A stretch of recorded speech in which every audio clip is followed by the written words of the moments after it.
Akhir-akhir ini kita sering menyaksikan baik itu di medsos maupun di masjid dan majelis taklim kajian-kajian tentang ilmu tasawuf atau torekoh. Yang saya amati berdasarkan pendapat saya pribadi, seorang ustadz yang mengkaji, menyajikan kitab tasawuf seperti Al-Hikam itu karena mengikuti zaman saja dan hanya bermodalkan bisa membaca kitab kuning. Tapi ini beda dengan Buya Ar-Razi Hasim. Beliau telah belajar dari usia 13 tahun. Barulah tahap kelanjutannya beliau itu mengkaji kitab-kitab khusus tasawuf. Pantaslah beliau ini karena memang ulama tasawuf yang benar-benar dari awal, bukan karena ulama tasawuf dadakan. Nah, pantas beliau yang saya amati dari ceramah-ceramah beliau pernah menyampaikan pernah bertemu atau bermimpi Rasulullah SAW. Itu pantas, karena memang beliau sudah mendarah daging dan kajian-kajiannya adalah ulasannya itu daging semua dan mendalam detail sehingga sampai menelusup ke kolbu kita. Beda seorang ustadz yang mengkaji Al-Hikam atau kitab tasawuf, kita amati hanya kulit-kulit saja, tapi dia mengkaji atau menyampaikan berdasarkan bacaan atau ilmu tasawuf, bukan pengamalan ilmu tasawuf. Nah, ini bedanya. Nah, pertanyaannya adalah siapakah guru daripada Buya Ar-Razi Hasim, dan apa sih isi daripada kitab tasawuf yang salah satunya adalah kitab Al-Hikam? Ayo kita saksikan sama-sama. Ada yang ngintil-ngintil, yang ngintel-ngintelin. Alhamdulillah, pas dia ikut ngaji. Alhamdulillah, ya, karena memang mereka sedang mencari, ya, seperti yang kita saksikan tahun ini, itu hasil studi beberapa tahun belakangan ini. Adanya kelompok-kelompok khilafah Islamiyah di Lampung, masih ingat gak? Ya, udah ditangani oleh yang berwajib. Dia buat negara dalam negara. Terus ada lagi barusan Panji Gumilang, ya. Ya, mestinya dipisahkan antara Zaitun dengan NII-nya Panji Gumilang. Dan ya, lakukan seadil-adilnya, jangan sampai kemudian ada yang terzolimi, ya. Lalu juga ada di daerah-daerah Sulawesi, ya, ada kelompok juga macam-macam lagi bangun. Itu kelompok sebenarnya menurut saya sih masih bisa dibina, ya. Satu kelompok namanya kelompok Toharoh, bersuci, mensucikan dirinya, dan betul bagus kajiannya. Cuma nggak tahu karena WA sampai ke majelis ulama, nggak tahu mungkin majelis ulamanya pakai intel, bukan pakai silaturahim. Akhirnya keluarlah fatwa dan sempat rame di TV One, ya. Nah, kita mau diperlakukan begitu juga. Buya Asfi siap debat nanti, Buya Aldomi siap debat nanti. Tapi gak usahlah debat, kalau bisa selesaikan silaturahim. Dan kita berharap guru-guru, kawan-kawan kita di majelis ulama justru memperkuat silaturahim. Itu bukan mencari-cari kesalahan, bukan hobi membuat fatwa-fatwa yang meresahkan, ya. Fatwanya jangan menyenangkan sekelompok tapi meresahkan sekelompok. Kadang-kadang orang nggak tahu aliran itu gara-gara fatwa jadi orang tahu. Akhirnya malah orang jadi pengen ngikut gitu. Sebaiknya nggak usah, ya. Kita juga belajar fatwa kok. Kita juga bisa memfatwain kok. Ya, dan kita dididik lama untuk berfatwa. Ya. Cuma saya tetap memandang diri saya bukan mufti. Ya. Kami lebih senang ngaji hadis, ngaji akidah dan tasawuf. Dan khusus untuk surau ini, surau ribat di BSD di Buaran ini kita akan fokus kajian tasawuf. Tentunya tasawuf ahlus sunnah wal jamaah. Kenapa? Tidak ada tasawuf di Syiah. Di Syiah namanya irfani. Ada kemiripan tapi beda. Ya, saya juga belajar tentang irfani dan saya menemukan beda. Tapi beberapa istilahnya sama dan beberapa teorinya mirip. Perbedaannya nanti pada bab thariqah. Jalannya itu beda. Pembahasannya sama. Bahkan orang yang dianggap menyimpang oleh Imam Ghazali seperti Ibnu Sina itu tetap kita baca kitabnya, tapi Imam Ghazali bilang ada beberapa penyimpangan di situ. Ya. Dan sungguhlah elok jika ulama justru tambah takut berfatwa, ya, wala taqafu ma laisa laka bihi ilmun. Ya. Janganlah kamu memfatwakan, membicarakan hal yang kamu tidak mengerti ilmunya. Ya. Dan kawan-kawan saya biasanya dituduh sesat itu salah satunya karena hadis-hadisnya palsu, sanadnya nggak ketemu. Itu bisa diperbaiki. Silakan dibina, silakan dibangun silaturahim. Nanti ketemu, ya, insya Allah.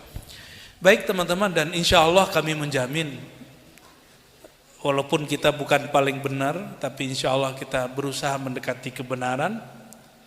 Kitab Al-Hikam yang kita baca, kita ada silsilah sanadnya, ada ijazahnya. Ya.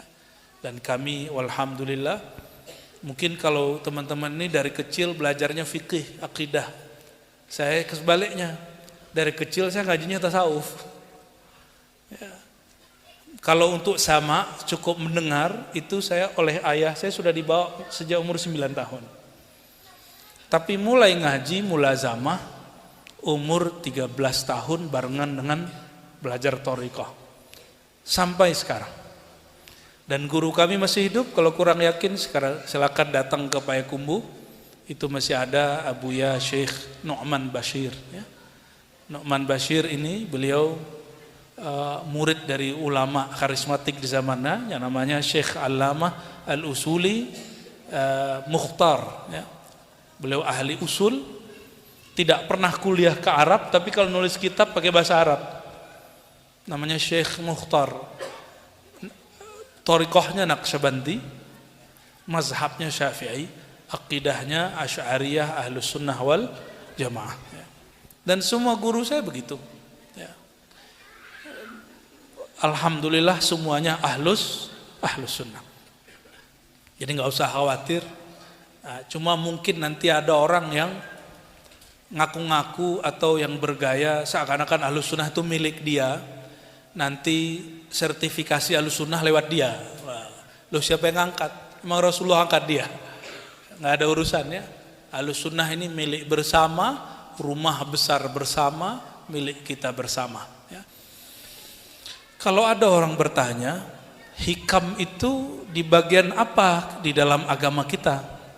Jadi ada bagian ilmu akidah, ada bagian ilmu hukum, fikih, ada bagian namanya ilmu rohani, ilmu qalbu. Maka ini bagian ilmu qalbu. Maka ilmu ini tidak sepatutnya dinilai dengan ilmu akidah.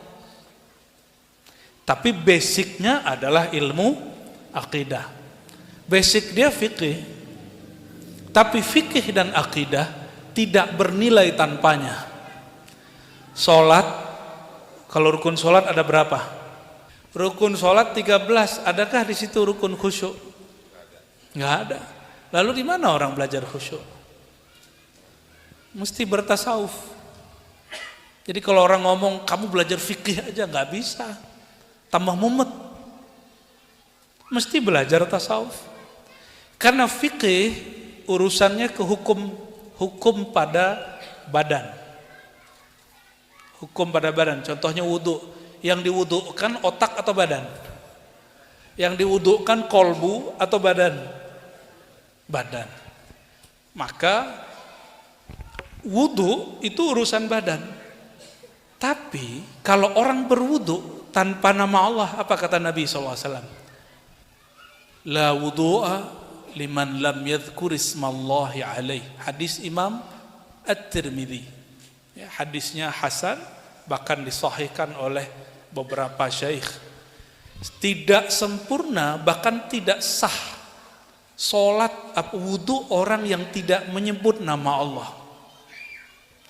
Coba kalau lagi wudu, lagi kumur-kumur nyebut nama Allah di mana? Allah, bisa nggak? Lagi kumur-kumur bisa nyebut nama Allah nggak? Coba bayangkan, masukin ke mulut, bisa nyebut nama Allah? Nggak bisa. Berarti menyebut nama Allah di situ di mana? Di dalam kolbu. Dan itu mesti ditalkin baru tahu caranya. Oh, maksudnya baca bismillah. Loh, kamu baca bismillah di WC. Kecuali tempat duduknya dipisah dari WC. Baca bismillah itu namanya lafaz bismillah, bukan zikrullah. Yazkur ismallah, menyebut nama Allah. Ismullah itu tempatnya di kolbu. Jadi nama Allah tempatnya di mana? Kalau melafazkan nama Allah di lisan. Beda ya. Melafazkan nama di lisan. Tapi kalau merasakan nama itu di kolbu. Nah, ilmunya di mana? Ada nggak di kitab fikih? Nggak ada.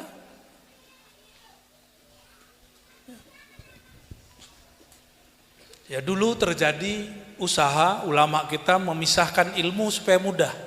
Di zaman Rasul kan nggak ada begitu. Sallallahu alaihi wasallam ya. Zaman sama Rasulullah tuh nggak ada dibagi rukun wudu, nggak ada. Syarat wudu nggak ada. Itu pembagian ulama fikih supaya orang kalau belajar wudu itu fokus. Namun sebagian mereka memisahkan ilmu fikih dari ilmu rohani yang kemudian disebut ilmu tasawuf. Mungkin ada yang bertanya, emang ada tasawuf di zaman baginda Rasulullah SAW? Gimana jawabnya? Jawabannya sama. Emang ada ilmu hadis di zaman Rasulullah SAW? Ada nggak hadis sahih, hasan, dhaif gitu? Kan lagi senang ngomong gitu, dhaif, bid'ah gitu. Ada nggak ilmu begitu di zaman Rasulullah? Nggak ada. Ilmu tafsir ada nggak di zaman Rasul SAW? Nggak ada. Ilmu fikih juga nggak ada di zaman Rasulullah SAW. Bedakan fiqh di Quran, di hadis dengan ilmu fikih. May yuridillahu bihi khairan yufaqihu fid din, hadis Bukhari dan Tirmizi. Siapa yang Allah kehendaki kebaikan, keberkahan, kebahagiaan baginya, Allah kehendaki dia mudah faham agama. Yufaqih, Allah faqihkan dia dalam agama. Maka kata Imam Ghazali, dulu fiqih itu mencakup 3 ilmu sekaligus. Akidah, fiqih, tasawuf. Tapi karena perkembangan zaman, jadi sufi kurang keren. Karena gak bisa jadi Pak Hakim, gak bisa jadi PNS. Kata Imam Ghazali nih, cuma PNS zaman itu, qadhi di zaman itu. Maka orang-orang berlomba-lomba belajar ilmu fiqih. Ilmu bahsul masail, kalau sekarang debat. Imam Ghazali sampai ke makom itu dan dia menulis kitab Al-Wajiz. Dan kitab yang lebih besar lagi. Itu Imam Imam Ghazali kalau mau bikin mazhab baru, dia bikin. Tapi dia nggak bikin. Dia malah tetap bermazhab Syafi'i. Kenapa? Kalau dia bikin mazhab baru lagi, dia akan mengulang apa yang diulang oleh Imam Syafi'i.